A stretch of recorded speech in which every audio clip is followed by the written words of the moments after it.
বিচার সংস্কার এবং নতুন সংবিধান।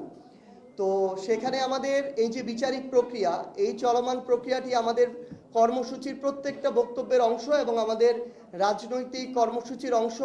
এটা শুধু পার্টি হিসেবে জাতীয় নাগরিক পার্টি এনসিপির চাওয়া নয়। আমরা মনে করি যারা জুলাই অভ্যুত্থানে অংশগ্রহণ করেছে, যেই দলেরই হোক, যেই ধর্মের হোক, যেই মতের হোক, প্রত্যেকেই তাদের জায়গা থেকে চাইবে যে আমাদের এই যে প্রয়োজনীয় সংস্কারগুলো, যেগুলো গণভোটে রায় হয়েছে, সেই সংস্কারগুলো হতে হবে এবং যারা এই স্বৈরাচারী শক্তি ছিল, যারা এই গণহত্যার নির্দেশদাতা, গণহত্যার সাথে জড়িত, তাদেরকে বিচারিক প্রক্রিয়ার মধ্যে নিতে হবে।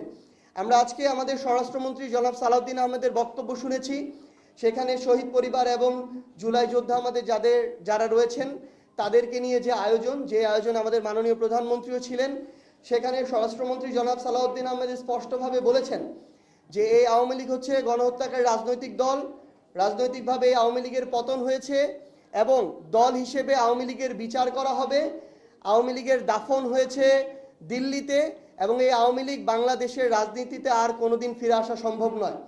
আমরা চাই বিএনপির মুখপাত্র হিসেবে জনাব সালাউদ্দিন আহমেদ যেই বক্তব্য দিয়েছেন, এই বক্তব্য, কথা এবং কাজে আমরা যেন এটার বাস্তবায়ন দেখতে পাই এবং আমরা প্রত্যাশা করি গণঅভ্যুত্থানে অংশগ্রহণকারী রাজনৈতিক দল হিসেবে বিএনপির প্রত্যেকটি নেতাকর্মী তাদের অন্তরে এই চাওয়াটি ধারণ করে।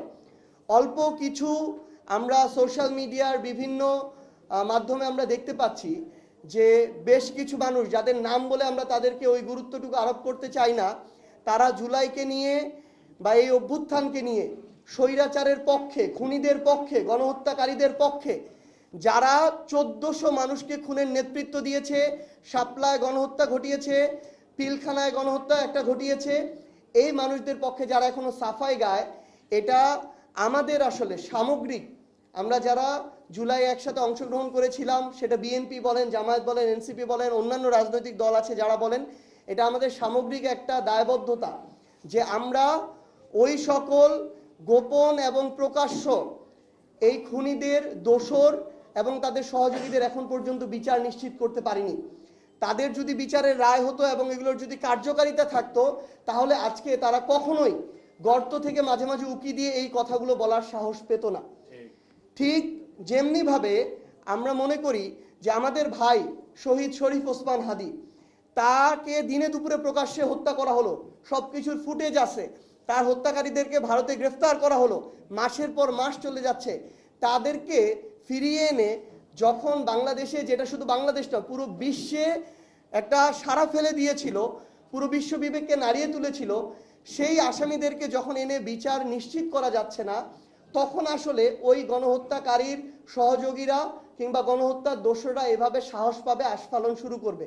তো এই জন্য বিএনপিকে সরকার হিসেবে এই দায়িত্ব নিতে হবে যেন অতি দ্রুত আমাদের আন্তর্জাতিক অপরাধ ট্রাইব্যুনালের মাধ্যমে, আমাদের বিচার বিভাগের মাধ্যমে এই বিচারিক প্রক্রিয়াগুলো শেষ হয় এবং রায়ের পরে যেন অতি দ্রুত এগুলো কার্যকারিতা হয়।